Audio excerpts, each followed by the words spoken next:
All right, I'm going to take a quick walk on the boardwalk that partitions SEEP. You'll see it crosses back and forth over the top of the berm. This is where the general public would have access to SEEP, and that was one of the aspects that we tried to promote is improved education for not just academics, but also for the general public. Luckily, the Natural History Museum, Florida Natural History Museum, is close by, and there's actually a network of natural trails or nature trails. And you can see here we've got SEEP Trail, but this SEEP Trail also is connected to the boardwalk. And so we're just going to take a kind of a quick walk through the boardwalk, and I'll point out a couple of interesting things. This was actually one of the most expensive, or the most expensive projects out here. It was about $100,000 to pay for this 500-foot long boardwalk. The overall SEEP project cost about $25,000 to actually implement, but it was an overall $40,000 recontouring, design consultant. There's some nuances in there as well. All of the plants were donated. All of the plantings were conducted by volunteers, mostly the Wetlands Club, and so it was for the most part in-house. If it was done externally, might have been more like a $60,000 plus dollar recontouring or enhancement intervention. Had the recontouring been done as part of the original design, my understanding from talking to the engineers as well as the earth moving folks, there would not have been any additional cost because all of that infrastructure would already have been in place. So instead of a recontouring, it would have been the original contouring, which would have saved significant dollars. All right, the other aspect with regards to this boardwalk, which is kind of cool, we chose to try and make the connection between the boardwalk and SEEP as intimate as possible.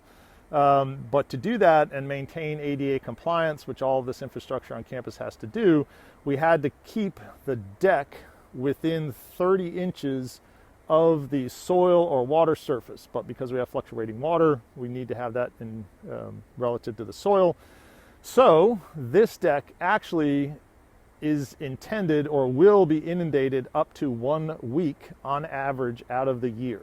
Now, we've had years that there's more frequent inundation and years that are less frequent inundation, but because we wanted to keep the deck within that 30 inches so that we did not have to have a railing, this deck is actually or does go underwater periodically.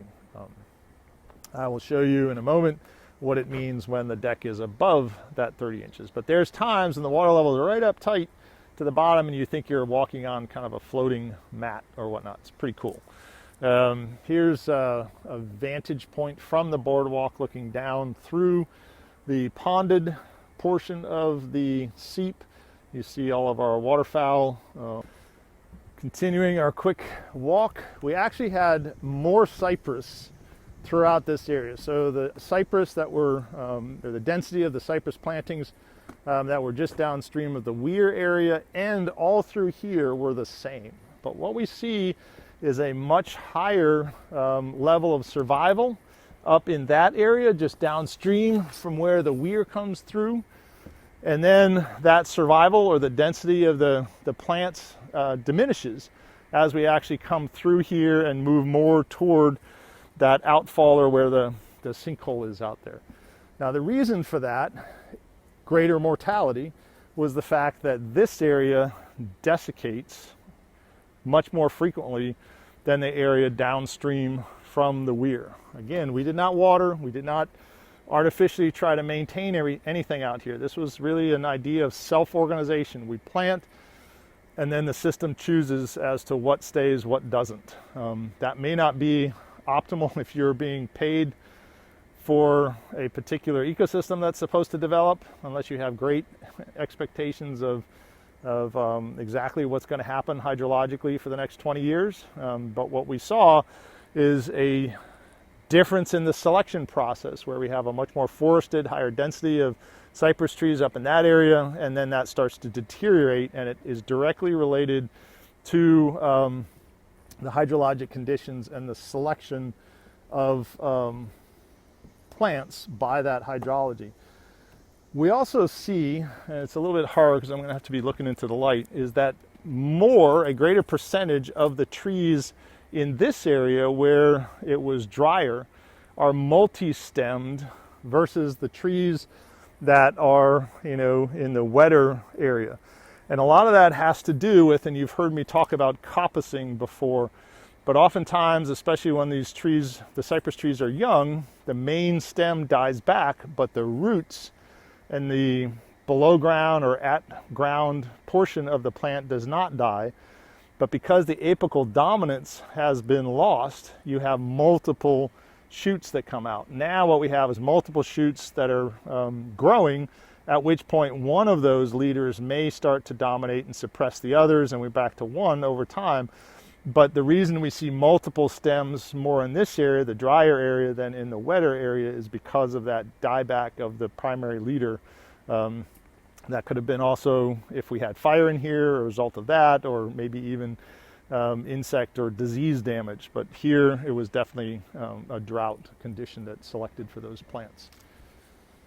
All right, here's our berm. Again, we're following the boardwalk, and the boardwalk crosses the berm several times. And you can see various different species. Again, our dominance of pine through here. I'm looking to the left. This is our forebay. Where we first entered the basin was up in that clump with the large culvert. But this area tends to be very shaded. I'm going to show you a interpretive sign here, and you notice that this was at one point back in 2008 visualizing a cattail marsh, and you can see how much cattail we have here. We don't have any, and so we have succession occurring in this in SEEP, and so it's actually a very natural, very dynamic process. So we need to update the sign, or at least have some sort of caveat that shares with the reader the dynamics of these natural systems. All right, proceeding down the boardwalk, and to make note, this particular section of the boardwalk is much higher than the 30-inch threshold for ADA compliance. As a result, we either would have had to have this boardwalk much lower, which would have put it, based on our calculations, inundated for upwards of a month out of the year, and we did not want to have that duration of non-use of the boardwalk.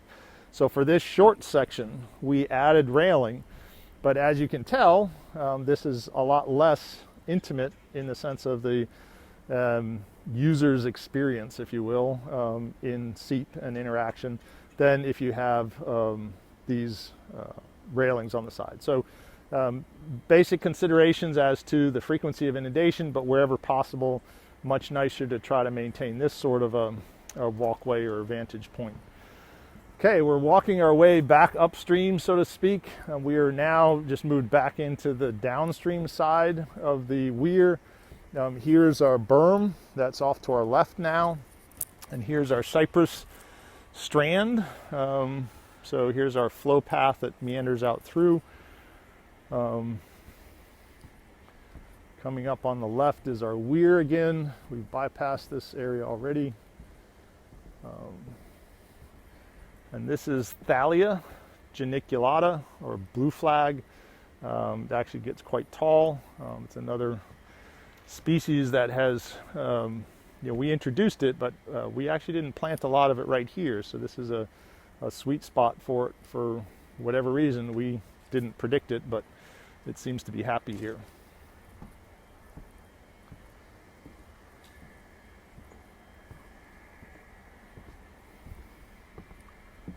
Here's a maple tree that was upright about 5-6 years ago, maybe. You can maybe just barely see there's a whole horizontal section of the tree that's presently laying down. It was blown over during a storm. However, it did not die because it was pretty much still rooted in moist soil. Any shoots that developed along the main trunk were now released because, again, the apical dominance was gone. And now those, what technically would be branches, have turned into primary leaders and are now coming up to form a multi-stemmed tree, but they're all genetically the same. We also have a willow that's taken advantage, or perhaps was even rooted there before the tree turned up, off on the left-hand side here. But this hummock now is creating a lot more microtopography for other species to utilize and colonize on. So again, off to the left is the forebay area, and to the right is a small section still in the forebay, but before we run into the berm.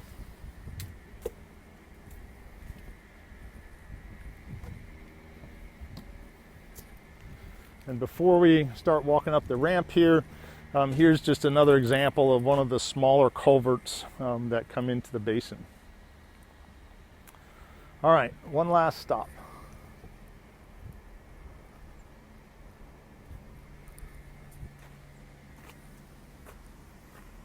Here's a nice image of 2008. This basically was taken in 2008. And what you see beyond there now is a much denser stand. Those pine trees, 3 pine trees over there, I'm not even sure if they exist. They'd be back in here somewhere. We did remove this vegetation a little while back, but you can see the exposure of the ramp that comes up here and exits has been pretty heavily vegetated in their area. But this ecotone, you can see the water's edge in the photo, is roughly still the same footprint, and the transition of vegetation is all about hydrology, not our mowing or any sort of other activity. This is all selected for based on the hydrologic and developing soil conditions.